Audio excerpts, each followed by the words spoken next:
Bom dia, amigos. Sejam todos bem-vindos ao nosso canal Sescrista Virtual. Nessa manhã de sábado, em que nós estamos dando início a essa programação que nós vamos chamar Vibrações de Paz em Família, que é um trabalho que, graças a Deus, está se concretizando, pois que há muito a gente desejava realizar. E eu tenho aqui comigo um amigo que vai estar conosco nesse trabalho. Para aqueles que estão acessando pela primeira vez, meu nome é Dora Rodrigues, eu sou trabalhadora do Centro Espírita Semente Cristã da cidade de Parnaíba. Amo a doutrina espírita, adoro estudar a doutrina espírita, falar dela, sobre ela, e sempre que há oportunidade, a gente faz aproveitamento dessa oportunidade. E eu tenho o prazer de ter aqui ao meu lado o meu amigo Moura Fé, lá de Picos, que agora vai se apresentar para nós, para que a gente possa iniciar a nossa programação. Bom dia, Dora. Bom dia aí a todos os nossos amigos que estão nos acompanhando, né, que estão conosco, estudando, vão estudar conosco também essa obra, nesse período que a gente vai trabalhar de forma, assim, bem prazerosa, essa obra que você vai já apresentar também, né.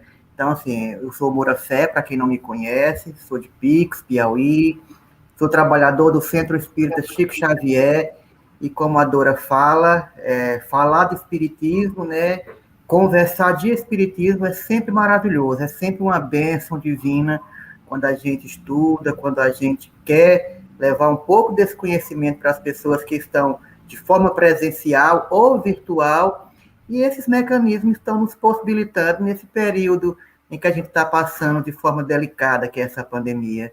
E queremos deixar claro, né, Dora, que nós não somos doutores, né, de obras espíritas ou de espiritismo, nós somos aprendizes como todos os outros. E a partir do momento que nós formos trabalhar essas obras, também estamos estudando e buscando aprender junto com todo mundo. Então, sinto desde já convidado e façam a gentileza, né, de estar compartilhando, de estar seguindo o canal, curtindo o canal, se inscrevendo, para que esse trabalho possa crescer e a gente possa levar mais conhecimento e aprender mais com todos. É isso? Maravilha. Bem, amigo, como nós falamos, nós vamos dar início ao estudo da obra Jesus no Lar. Essa obra foi lançada em Pedro Leopoldo no dia 3 de outubro de 1949. 72 anos que ela está entre nós.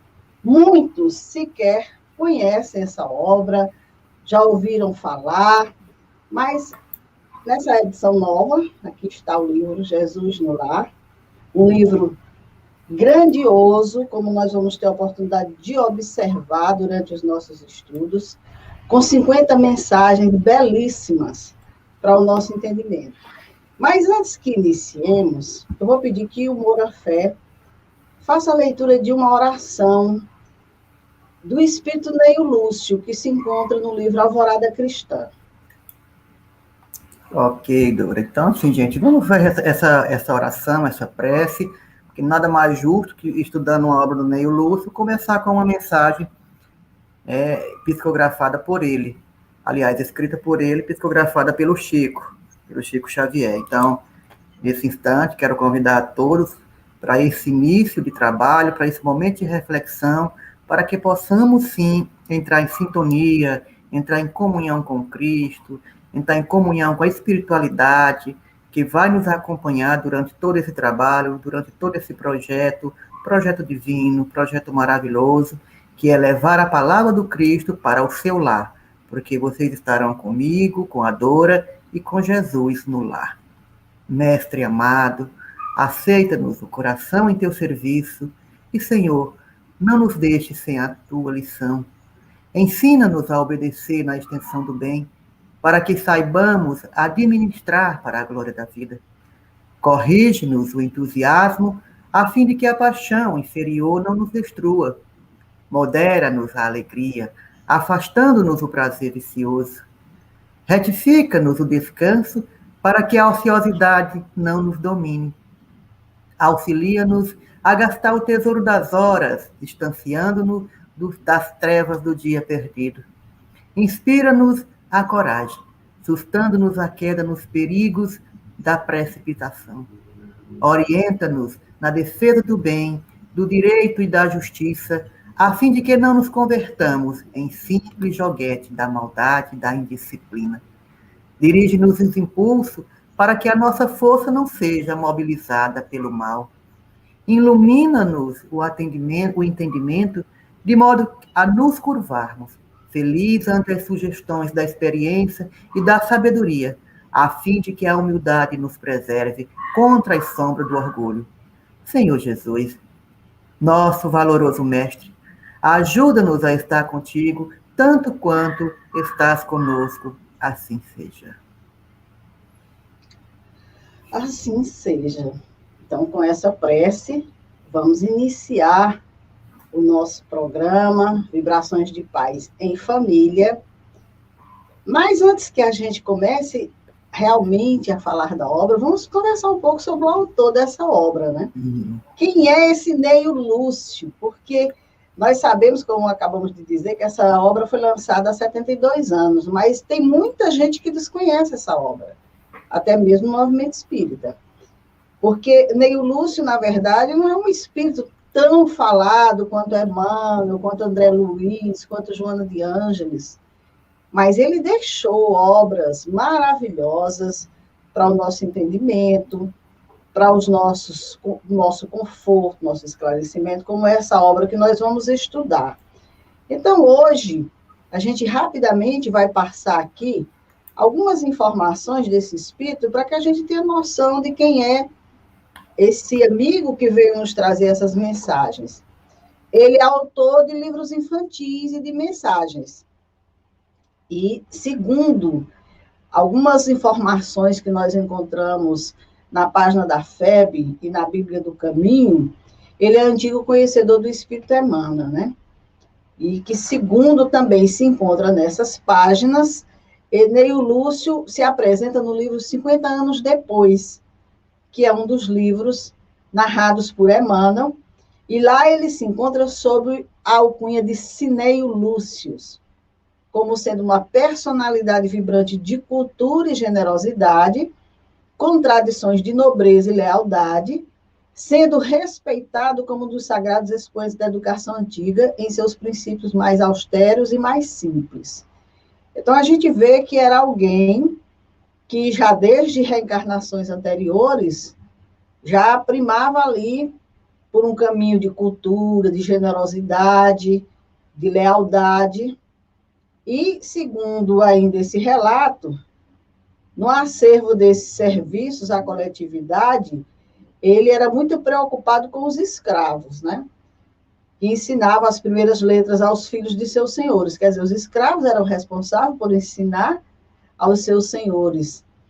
E também era responsável por muitas obras de benemerência social.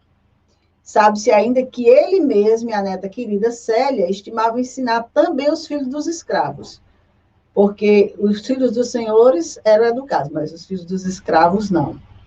Então, a súplica de Neio Lúcio ao Senhor, quanto à melhor maneira de sacrificar-se pelos filhos bem-amados, como consta no livro 50 anos depois, foi atendida com a oportunidade de reencarnação do seu grupo familiar, relatada no livro Renúncia. Então, aqui a gente está citando algumas obras que o espírito Neio Lúcio transitou nessas reencarnações. Como se Neio Lúcio, nessa obra Renúncia, nós não vamos falar sobre o conteúdo das obras, mas lá nessa obra Renúncia, segundo consta nessa informação, ele está reencarnado na personalidade de Jacques Duchesne Davenport, que é professor, que residia em antigo parque e que adquirira para a localização da sua escola de proporções vastas, destinada à preparação de crianças de ambos os sexos. Então, aí nós já vemos ele na personalidade de um educador. E, mais recentemente, nós vamos aí ter informações de Neio Lúcio, quando reencarnou em 1862 em Barra Mansa, no estado do Rio de Janeiro. Agora, Dora, como educador. Oi? Só te cortando um pouco, né, diante desse raciocínio. Não, fica à vontade. É interessante que a gente observa que o Neio Lúcio, desde o início, né, a partir dos livros que consta essas autobiografia dele aqui, ele já tinha esta veia, né, já trazia no seu espírito, embora ainda lá nos livros 50 anos, de forma bem rústica, ele já tinha esse perfil de educador, né? Ele já tinha esse perfil de estar ensinando, de estar levando aquelas pessoas, né? No caso, quando você fala aí que lá no livro 50 anos, quando ele veio como Cinéio, né, e como ele já também trabalhava a questão da educação com os filhos dos senhores e também com os filhos dos escravos. Então, ele já trazia, de certa maneira, aquela questão da educação. Ele já tinha esse perfil de educador para estar ensinando, para estar repassando, para estar ali levando a palavra de alguma forma no próprio lar, vamos dizer assim. Ele já levava no lar essas palavras, esses ensinamentos àquelas pessoas. E aí você traz novamente aí que ele vem reencarnando novamente, também como professor. Assim, a trajetória dele foi sempre para ensinar, para educar. A gente percebe que ele foi sempre um educador, ele tinha esse perfil, ele já tinha no seu perispírito, já trazia todas essas matrizes de espírito educador. Então, por aí a gente já se nota como essas obras traz questões valorosas. E até que você vai falar naturalmente das obras mais atuais, né, que foram também livros didáticos, né, livros infantis, de certa maneira. Então, realmente é um espírito muito valoroso, traz consideração muito pertinente, tanto no âmbito espiritual, moral e educacional, né?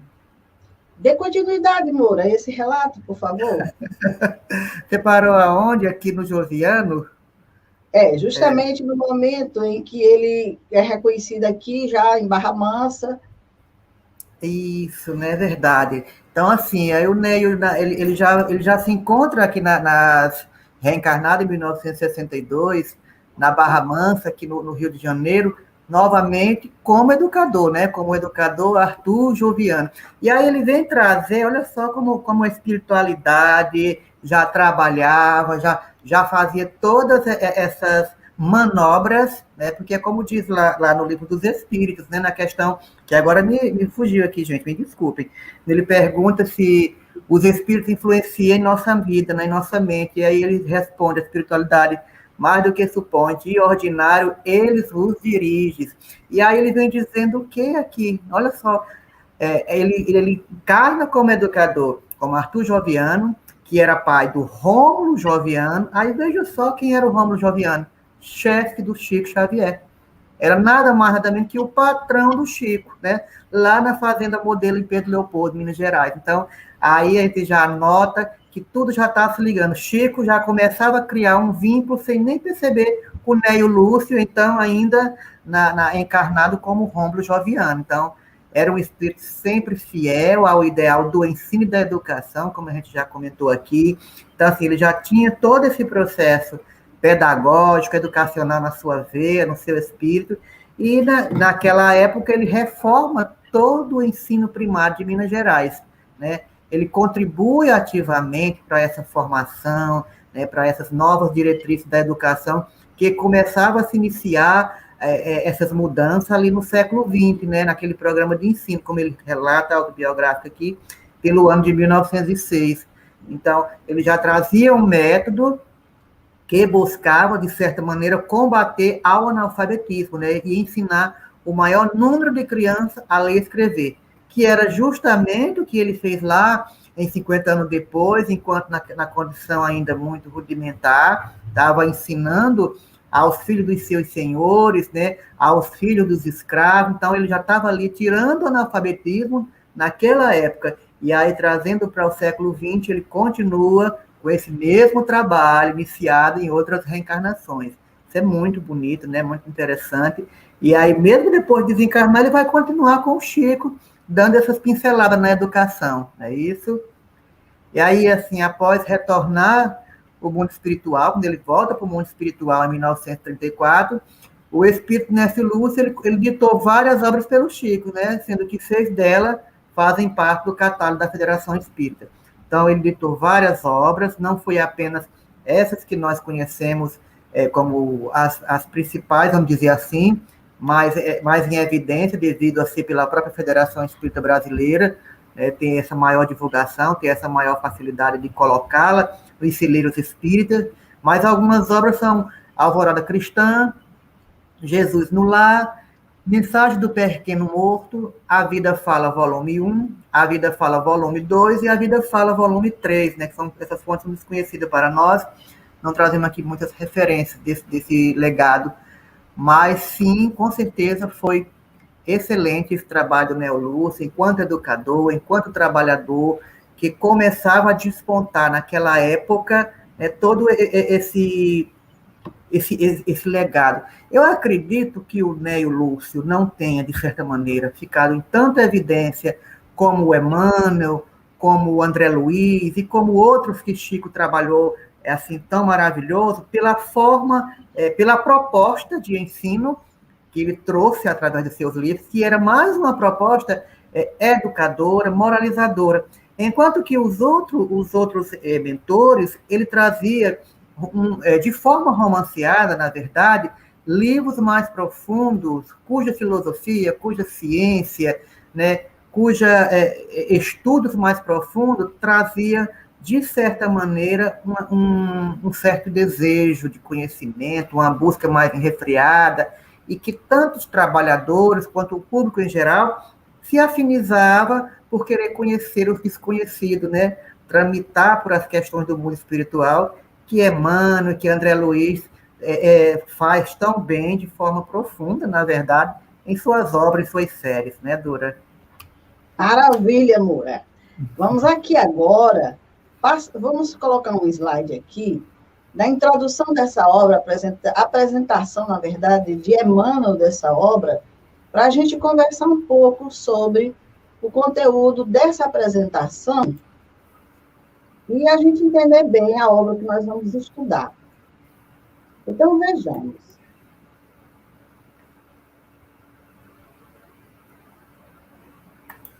Deixa eu me tirar esse banner.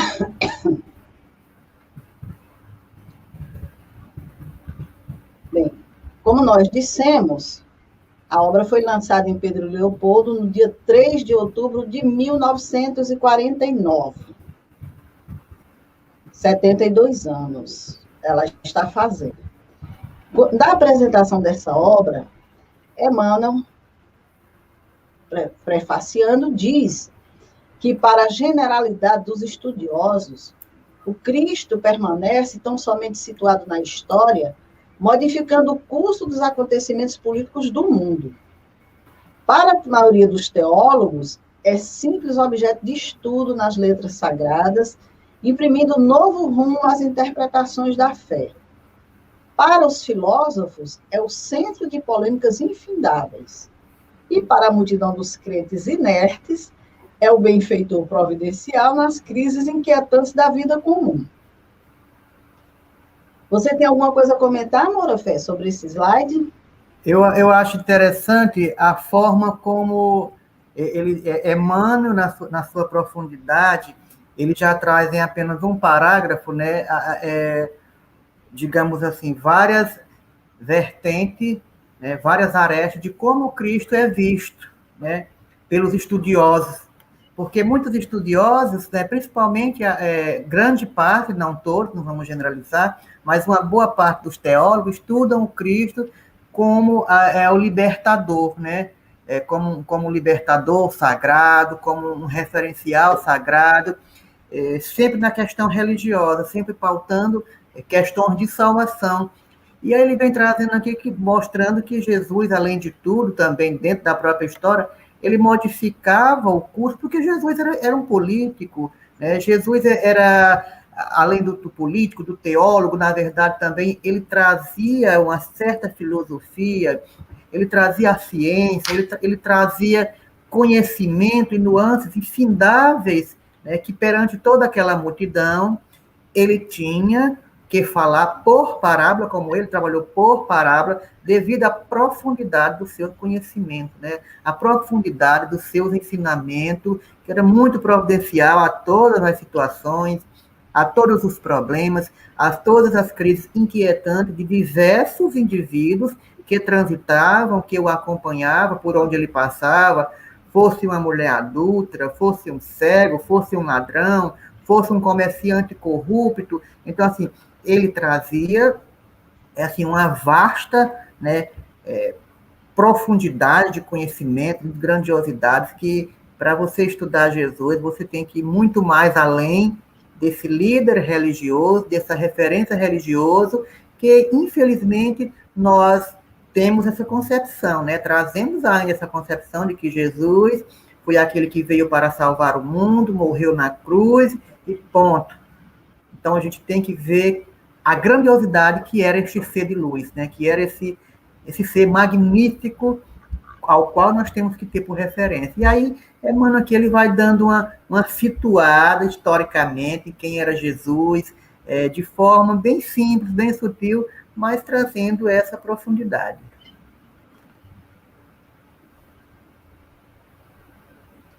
Bem, então, já nos diz Emmanuel, na sequência,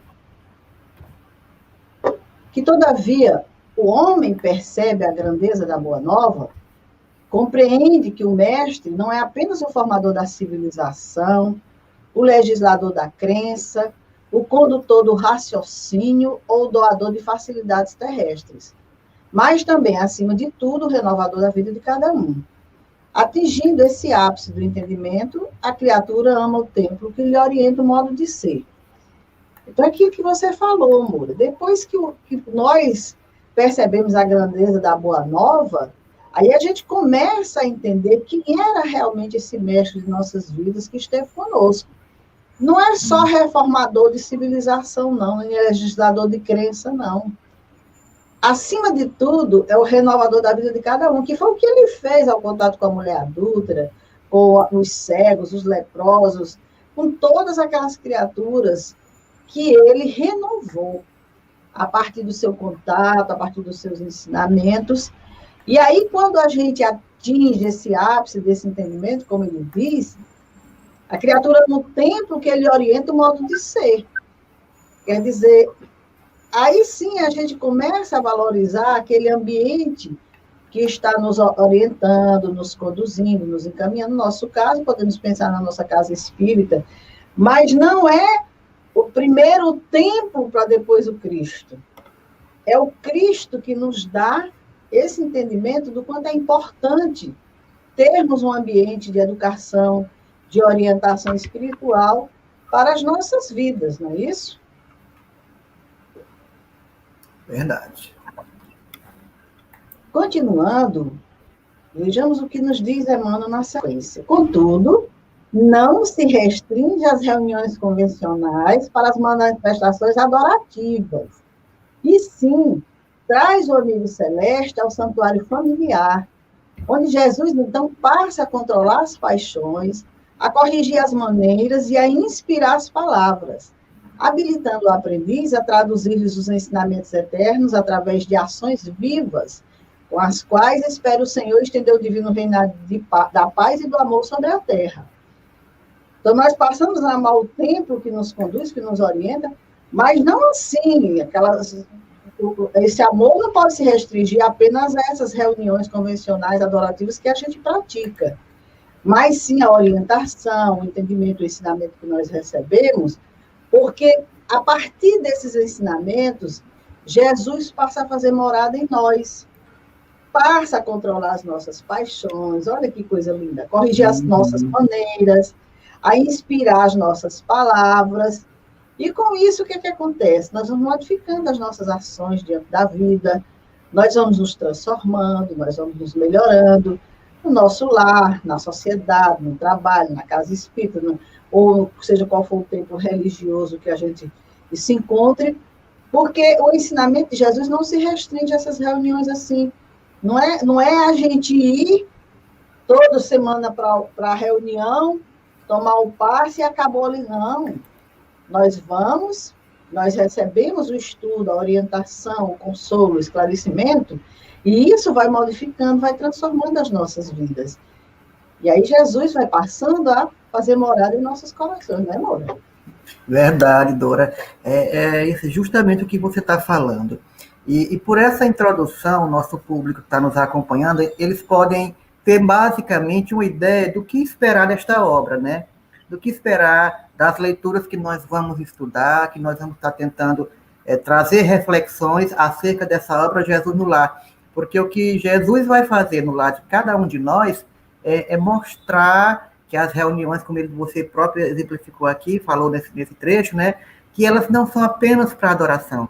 Que Jesus não é apenas para manifestações adorativas nos momentos de dores, nos momentos de aflições ali no reduto do nosso lar, no reduto daquelas pessoas que têm os seus altares em casa, que vão para as suas igrejas. Não é apenas para isso, né? No nosso santuário familiar, no reduto do nosso lar, onde Jesus está constantemente, ele vai trazer reflexões acerca de fatos do cotidiano, de situações do cotidiano que nós vivenciamos, que nós passamos e que precisamos, né, Dora, de certa maneira, trabalhar essa transformação moral, como controlando nossas paixões, né, corrigindo nossos defeitos, né, começando a lapidar algumas arestas imperfeitas, de forma que nós possamos, com Jesus, nos inspirar nesses ensinamentos eternos que são propícios ao nosso adiantamento, às nossas boas convivências familiares, seja no âmbito do nosso lar, no âmbito do trabalho, no âmbito da nossa casa espírita, ou da sua igreja religiosa que você esteja participando, porque nós vamos falar de Jesus, né? Jesus no lar, o programa espírita, mas não necessariamente que o nosso público não precisa ser todo espírita, não é, Dora? Falar de Jesus é para todas as religiões, então todo mundo pode estar nos acompanhando, participando, nos dando alguns feedbacks, que é que espera que a gente melhore nesse trabalho, para que no futuro, né, e no final, nós tenhamos frutos produtivos desse trabalho. Então, Jesus no lar, o próprio nome já diz, Jesus no lar, vai ser maravilhoso a gente estar com Jesus todo sábado, 9 horas, conversando aqui, né? Tá certo. Olha, quando o evangelho penetra o lar, nos diz Emmanuel, o coração abre mais facilmente a porta ao mestre divino. Neio Lúcio conhece essa verdade profunda e consagra aos discípulos novos algumas das lições do Senhor no círculo mais íntimo dos apóstolos e seguidores da primeira hora. Hoje, quase 20 séculos já são decorridos sobre as primícias da Boa Nova e o domicílio de Simão se transformou no mundo inteiro. É claro que essa obra foi escrita há 72 anos, quando ele diz há quase 20 séculos, né? E que o domicílio de Simão se transformou no mundo inteiro, porque hoje o evangelho já penetrou nos nossos lares, né? Nós já temos hoje a prática do evangelho no lar, e como nos diz Emmanuel, quando o evangelho penetra, o coração abre mais facilmente a porta ao mestre divino. Porque se nós estamos estudando o evangelho, nós estamos nos melhorando, nos transformando, nos aproximando mais do Cristo, que sempre está próximo de nós, mas nós é que estamos afastados dele. Então, nós vamos ter nessa obra, justamente, algumas das lições do Senhor no ciclo mais íntimo dos apóstolos e seguidores da primeira hora. É isso que essa obra vai nos trazer. Então, Jesus continua falando aos companheiros de todas as latitudes. Que a sua voz incisiva e doce possa gravar no livro de nossa alma a lição renovadora de que carecemos à frente do porvir, convertendo-nos em semeadores ativos do seu infinito amor. É a felicidade maior que podemos aspirar, amor à fé. Esse nosso trabalho aqui de semeadores ativos de seu infinito amor, que é justamente o trabalho que nós estamos nos propondo nessa manhã. Trazer ao entendimento das pessoas essas passagens, esses ensinamentos, que são valiosos para a nossa vida. Por muito tempo, eu fiz o Evangelho no Lar com essa obra, porque eu tomei conhecimento dela há cerca de 25 anos atrás. Então, é uma obra maravilhosa, que, graças a Deus, estamos agora com a oportunidade de estudá-la capítulo a capítulo. Então, como bem disse Emmanuel, O Neio Lúcio vai nos trazer lições do Senhor no círculo mais íntimo dos apóstolos e seguidores da primeira hora. Olha que coisa maravilhosa. Maravilhoso. E aí eu fiquei me perguntando, de onde esse Neio Lúcio retirou essas narrativas que ele traz?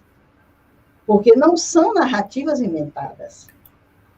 As narrativas que ele traz, o cunho do ensinamento, das palavras, é o mestre falando realmente, de onde ele tirou. E essa questão pode também chegar ao entendimento de muitas pessoas que, ao longo dessas histórias, assim, como é que ele chegou a esse entendimento que Jesus falou isso? Porque não está na Bíblia. A primeira coisa que as pessoas vão dizer, né? É verdade. E a gente sabe que Jesus não deixou nada escrito. Mas, muito, muito, muito ele realizou. Muita coisa na intimidade entre os espíritos, entre os apóstolos. E ele vem trazendo essas narrativas. Então, essa curiosidade, quando nos chegou, nós lembramos da obra Boa Nova, Morafé, que tem o Humberto de Campos falando sobre essas escolas numerosas do Evangelho que existem no mundo espiritual. Olha que coisa interessante. Verdade. Muito escolas do Evangelho no mundo espiritual. E Humberto de Campos diz que é um discípulo humilde desses educandários de Jesus. E aí ele fala de algo interessante, que ele diz que o plano espiritual tem também o seu folclore. Ou seja, todos os fatos, todos os feitos heróicos e abençoados, muitas vezes anônimos no mundo, quer dizer, nós não tomamos conhecimento, não tem nada escrito, que foram praticados por seres desconhecidos. Não é o caso de Jesus, mas todos os fatos que Jesus vivenciou no convívio com aqueles apóstolos, com pessoas de vida simples, eles estão arquivados no mundo espiritual. Achei muito interessante essa informação quando eu li, porque diz que todas as expressões evangélicas têm entre nós a sua história viva. Sim. E nenhuma delas é símbolo superficial. Inumeráveis observações sobre o mestre e seus continuadores palpitam nos corações estudiosos e sinceros. Então, esses ensinamentos, que não foram dados apenas para aquele grupinho reduzido dos apóstolos, mas que Jesus tinha a intenção de que aquele ensinamento se propagasse, porque ele sabia que ia se propagar, ele conhecia o meio que ele estava, ele sabia de como a humanidade iria se conduzir. Então, Jesus narrava aquelas parábolas, aqueles ensinamentos, e isso ficava registrado no mundo espiritual. Que coisa interessante, não é, Moura? Muito interessante mesmo, Dora, porque quando a gente lê não apenas essas obras que o Neio Lúcio traz, mas quando você pega também os livros do Emmanuel, toda aquela série, um dos últimos que eu li do Emmanuel, que foi Paulo Estevo. Quando você lê Paulo Estevo, por exemplo, é um livro profundo, é um livro histórico que você vai para aquela época, pelos requintes de detalhe, os detalhezinhos assim, menores, pequenos, que você começa a perceber, né, os locais, você começa a conhecer os locais, historicamente, sem ter estado lá. E aí você começa a visualizar na sua tela mental toda aquela época de Jesus, como se você tivesse sendo transportado para lá. Assim também é nos livros da Amélia Rodrigues, né, pelo Divaldo Franco, quando ela começa a falar, e o próprio Humberto de Campos, que você já citou, né, pelo Chico Xavier, quando ela começa a contar algumas passagens, aí você se transporta pelos requintes de detalhes, né, pelas detalhes que, como você falou, não foram repassados no Novo Testamento, na Bíblia, mas eles... Eu estava lendo no Amélia Rodrigues, Dora, para uma palestra, um texto da mulher adúltera. E aí, lá no livro da Amélia Rodrigues, ela traz detalhes que a gente não viu naquela passagem da mulher adúltera.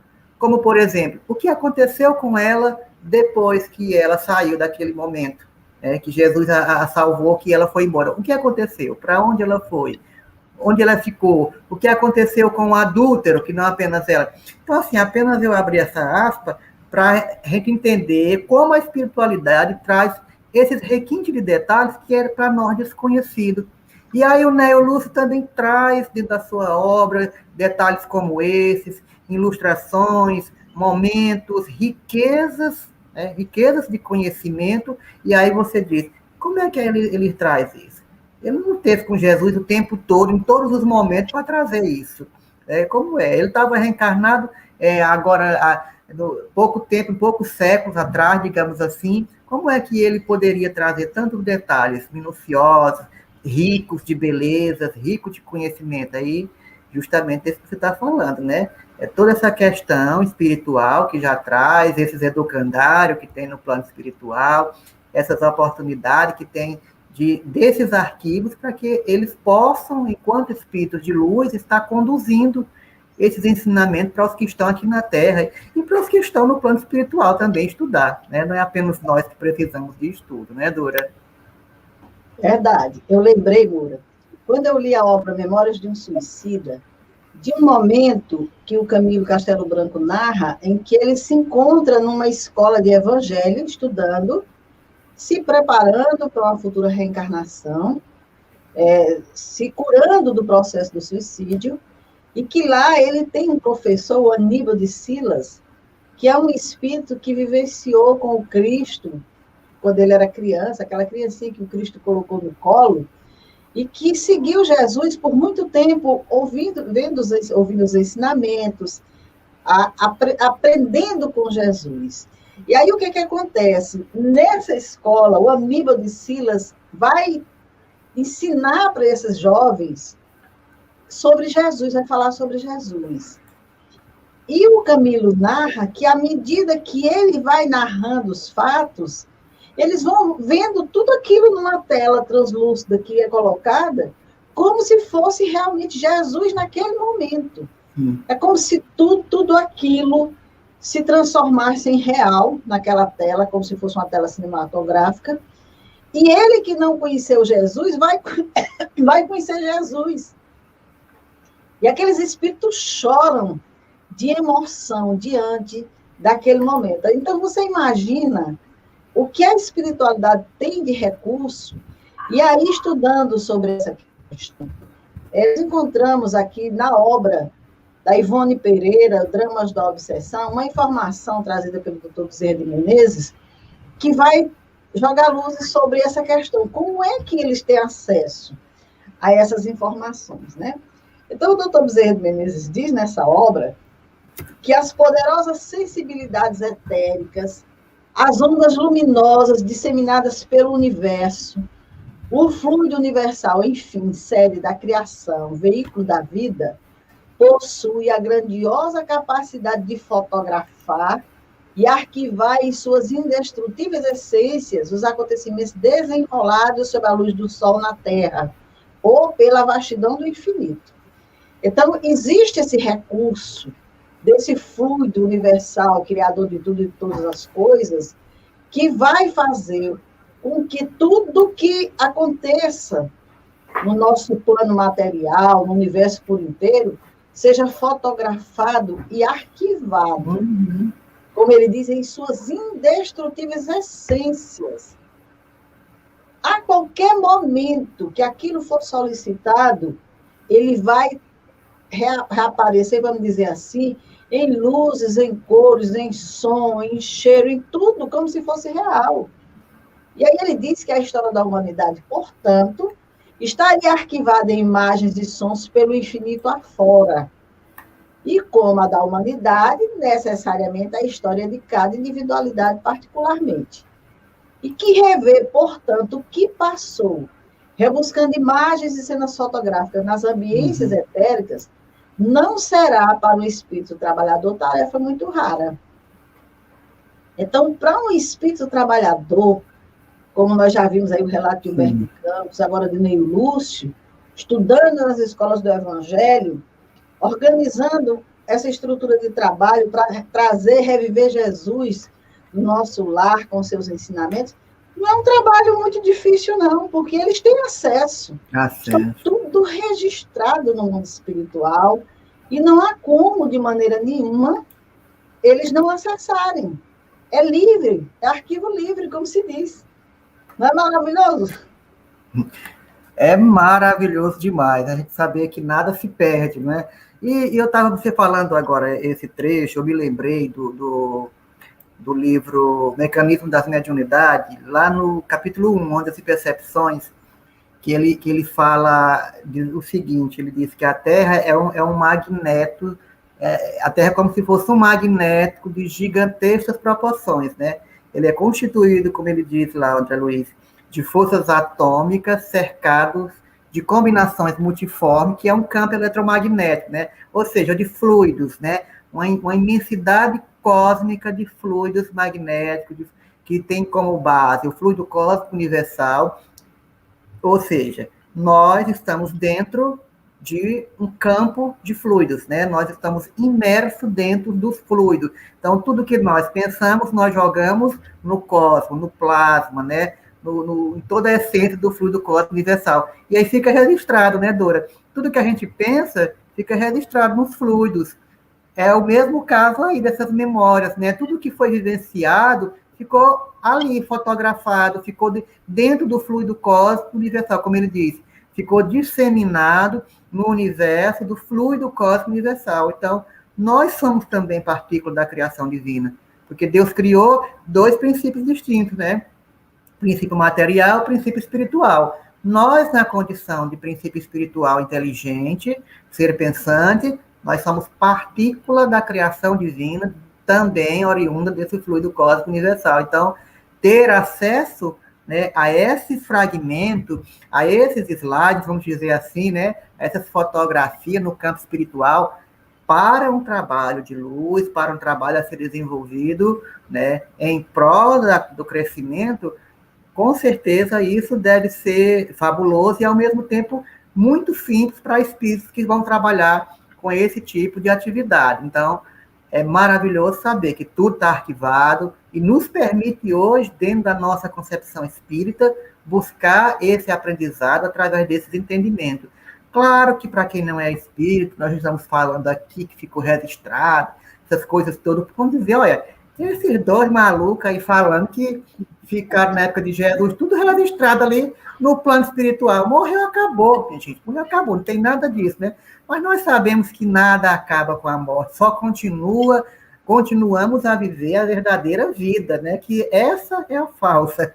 Essa é o que nós estamos aqui buscando melhorar para viver a verdadeira vida do plano espiritual. Então, é mais do que justo que tudo que já vivenciamos em outras existências esteja gravado para que nós venhamos a relembrar. Como é que a gente poderia, de certa maneira, estar fazendo as pessoas que fazem as TVPs, né, revivendo todas as suas existências, embora façam as regressões mentalmente, mas onde é que estão esses arquivos mentais, né? Onde ficaria? Em que parte? Se eu volto a vidas que eu tive lá no século XV, no século X, onde é que ficam esses arquivos, né? Porque se estão na minha mente, no meu cérebro aqui, vamos assim dizer, ele ia sobrecarregar alguma coisa, né? Eu estou com todas essas memórias anteriores, vai sobrecarregar meu cérebro, vamos dizer assim. Mas não, são arquivos mentais, que de certa maneira fica aí nesse fluido cósmico universal, onde a gente tem acessibilidade, assim como a espiritualidade tem daquelas épocas maravilhosas, que nos permite rever através desses romances, dessas obras do Chico e de outros também médiuns, como o Divaldo e outros que estão aí, a Ivone, que trouxeram grandes lavras de material fabulosos, que muita gente desconhece, como também a do Nélio Lúcio, que nós vamos começar a trazer para esse público, não é, Dora? Se Deus quiser. Então, esse livro que nós vamos estudar, ele vem confirmar uma afirmativa de Marcos, no capítulo 4, versículo 34, que diz: e sem parábola nunca lhes falava, porém, tudo declarava em particular aos seus discípulos. Vem nos mostrar que existia, sim, esse momento de particularidade, onde Jesus narrava as suas parábolas, que nada mais são do que narrativas alegóricas, que transmitem mensagens indiretas por meio de comparações ou analogias, que nos ensinam lições morais muito importantes. E aí nós temos no Evangelho segundo o Espiritismo, no capítulo 24, a candeia debaixo do alqueire, o subtítulo que por que fala Jesus por parábolas. E ali Kardec menciona Mateus, capítulo 13, versículo 10, 15, que diz: E chegando-se a ele, os discípulos lhe disseram: Por que razão lhes fala tu por parábolas? Ele, respondendo, lhe disse: Porque a vós outro é dado saber os mistérios do reino dos céus, mas a eles não lhe é concebido. Falo em parábolas porque eles vendo não veem, e ouvindo não ouvem, não entendem. E aí Kardec, explicando essa fala de Jesus, ele diz que Jesus afirma aos apóstolos que falam por parábolas, porque aquele povo não estava em condições de compreender certas coisas. Infância da humanidade. Se hoje, né, amor, a gente tem tanta dificuldade de compreender, de entender, de aceitar certas verdades, imagina naquela época, né, em que as pessoas, porque hoje assim, hoje nós temos muitos meios de acesso à informação, de vídeos, de livros, informação aí que, muitas vezes, se a gente quiser se espiritualizar, não precisa nem de uma vinculação, de um rótulo. Mas, naquela época, eles eram desprovidos de tudo. Então, eles não tinham acesso a nada, não tinham conhecimento de coisas que Jesus fala. Então, naquele momento, nos diz o Kardec, que Jesus falou por parábolas sobre questões de maneira abstratas da sua doutrina, ou seja, regras de conduta, regras que todos deveriam compreender para poderem observar. Então, era o essencial para a multidão ignorante, porque as questões que desenvolviam o pensamento, isso ele guardava para os discípulos. Isso é muito interessante, viu, Moura? Sim, justamente. Sim. É verdade, Dora. E assim, além de ser interessante, nós sabemos que todo o conhecimento que Jesus deixou, a grande parte desses ensinamentos foi parábolas, né? Tanto que existe vários livros, tanto na doutrina espírita, quanto também acredito que em outras religiões, que venham estudar essas parábolas com maior profundidade, né? Tirando este véu da ignorância, que não permite para muitos, digamos assim, esmiuçar e além, né, do que a letra, né, está querendo falar. Tentar tirar o entendimento de uma forma filosófica e não ali ao pé da letra, porque eram narrativas alegóricas, né? Eram narrativas que procuravam trazer de forma adequada àquele público, adequada àquelas pessoas, mensagens que indiretamente, né, que ele fazia aquelas analogias comparativas, mas que traziam profundas lições morais, que eram importantes e que transformavam os indivíduos e convertiam. Muitos nem precisavam, de certa maneira, estar ouvindo um conteúdo específico direcionado a si. Às vezes ouvia o mestre falando para terceiros e ali se transformava, né? E ali se tocava, e ali se convertia a fala do Cristo, porque permitia essa essência. Então, realmente tinha esse proveito, tiravam esse proveito de todas essas lições, e o povo não estava preparado, ainda hoje, né? Ainda hoje Jesus é mal interpretado pelas suas lições. Ainda hoje Jesus é mal conduzido em alguns celeiros religiosos. Ainda hoje tem pessoas que, como eu vejo, né, muitas pessoas chegam a falar que Jesus, como é que eles falam, não é que está ultrapassado, mas que não evoluiu, é algo assim. Tem gente muito ignorante dentro da proposta do cristianismo que não compreende realmente a essência das verdadeiras questões das parábolas. Tem pessoas que se atrelam muito à questão religiosa em si, tipo, vamos aqui fixado nos mandamentos que Moisés trouxe do decálogo, vamos ficar presos a esses decálogos, né? E não se permite ir além com essas parábolas que, de forma moralizadora, de forma transformadora, exprime o verdadeiro sentido das palavras que Jesus passou naquela época, mas que aquele público não conseguia ver, porque era ignorante, como você já citou. Eles não tinham não tinham desenvolvimento cultural, alguns, não tinham um pensamento filosófico, um pensamento científico mais apurado para esse entendimento.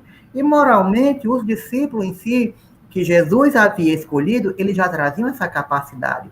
até porque eles seriam, né, os continuadores do trabalho do Cristo. Então, Jesus poderia falar melhor com ele as determinadas parábolas, que no primeiro momento eles também ficavam ali, meio receosos. Quando Jesus dizia o verdadeiro sentido daquela parábola, eles tinham uma compreensão mais profunda. Eles assimilavam e aceitavam com mais naturalidade, com mais rapidez. O que a multidão nem sempre fazia isso. Então, realmente, as parábolas eram narração perfeita para aquela época, perfeita ainda para hoje, que nós podemos trabalhar, e ainda hoje elas trazem uma profundidade que eu, particularmente, às vezes eu leio a parábola e aí tenho que ler de novo para compreender de novo, e eu fico buscando num parágrafo, buscar entendimento daquelas parábolas, né? Nós estamos conduzindo aqui no PIX, no nosso Centro Espírita Chico Xavier, Dora, o estudo do EAD, que é o estudo aprofundado da doutrina espírita. Recomendo as casas fazerem esse estudo também. E o livro 2 e o livro 1, aliás, livro 2 e 3, né, que subdivide nas apostilhas, é só as parábolas em cima de Jesus. E aí ele vai falando das parábolas e a gente vê a profundidade filosófica, científica das parábolas, que ele vai tirando, né, ali de parágrafo a parágrafo, e nós vemos uma outra visão das parábolas. Conseguimos ir além do que aquela leitura está ali, né, de forma moralizadora, de forma evangelizadora e, é claro, filosoficamente também, que é muito importante trabalhar essa filosofia no campo da espiritualidade, no campo da moralidade, né? É isso. E essas narrativas que o Ney Lúcio traz não estão relacionadas com as parábolas conhecidas. São narrativas que muitos desconhecem. Moura, antes que a gente encerre, eu vou colocar aqui alguns comentários. Quando você estava falando do livro Paulo Estevão, a Eunice colocou, verdade, Moura, Paulo Estevão é um exemplo de transformação grandiosa, transformação de um ser humano e que pode acontecer aqui na Terra. Até você respondeu para ela que a riqueza de detalhes e ensinamentos são fabulosos. A Vera está dizendo aqui, chegando agora, mas já vendo o maravilhoso conteúdo desse estudo. Obrigado, Vera, obrigada, querida. Aqui você pedindo para o pessoal compartilhar o vídeo nas nossas redes sociais. E aí eu lhe disse, dizendo, Dora, Jesus lhe fortaleça nessa luta de esclarecimento e de levar Jesus no lar, não só agora, com o estudo dessa obra maravilhosa, mas desde a criação do sucesso cristão. Querida, Deus nos ampare a todos os nossos trabalhadores, que são quem leva o SESC Crista. E mais aqui, que o apoio de Jesus lhe conceda sempre mais encorajamento. Maravilha, vamos lá, com Jesus a gente, todo fardo é leve, e a gente avança e a gente chega lá. Então aqui, Moura, finalizando já o nosso estudo, nós já estamos no nosso tempo final, mais uma vez, Emmanuel confirmando que as parábolas de Jesus são grandes verdades que diziam respeito ao conhecimento moral dos homens e das consequências desse comportamento nessa e após a vida física. Jesus de Nazaré lançou sua sabedoria para todos os lugares e através do tempo. E as parábolas narradas por Jesus, na atualidade, necessitam ser interpretadas sob a visão da realidade atual. Olha aí. A gente precisa estudar essas narrativas e percebendo no hoje. E é isso que esse estudo vai nos trazer. Aqueles espíritos que estavam ali diante de Jesus apreensivos, com problemas, com dificuldades, e que no final do dia se reuniam com Jesus e iam falar das suas dificuldades, nós vamos nos identificar muito com o relato deles, com as nossas dificuldades, com os nossos problemas. E mais, melhor ainda, nós vamos ter os ensinamentos de Jesus consolando e esclarecendo a todos aqueles que se encontravam na casa de Simão Pedro naquele momento, e vamos perceber que aquele ensinamento é para todos nós. Então, o domicílio de Simão Pedro vai ser aqui o SESC Crista virtual. Vai ser aqui a nossa plataforma no sábado pela manhã, aonde nós aguardamos vocês para a gente iniciar verdadeiramente. Olha aí o Fabiano, que já está conosco amanhã no programa Pensamento e Vida, que participa das leis morais. Ótimo estudo, Dora e Moura, parabéns, obrigado. A Luane aqui, as palavras de Jesus, embora escritas há 2 milênios atrás, são atualíssimas, verdade, Luane. Então, nós vamos, se Deus quiser, iniciar de verdade o estudo. caso a caso. Agora, próximo sábado é que a gente vai iniciar. E se Deus quiser, vamos ter convidados para a gente ter uma discussão maior acerca do texto que vai ser lido. Moura, meu amigo, obrigado, viu, por você ter aceitado a tarefa, por estar conosco. Se Deus quiser, vai ser uma longa caminhada, mas vai ser maravilhosa, porque vai ser com Jesus, viu? Sim, sim, é Jesus conosco sempre, Dora, como eu gosto de falar, né? Jesus conosco sempre, todos os sábados, 9 horas, todos os dias em nossa vida. E assim, gente, vamos tentar trazer para você, da melhor forma possível, né?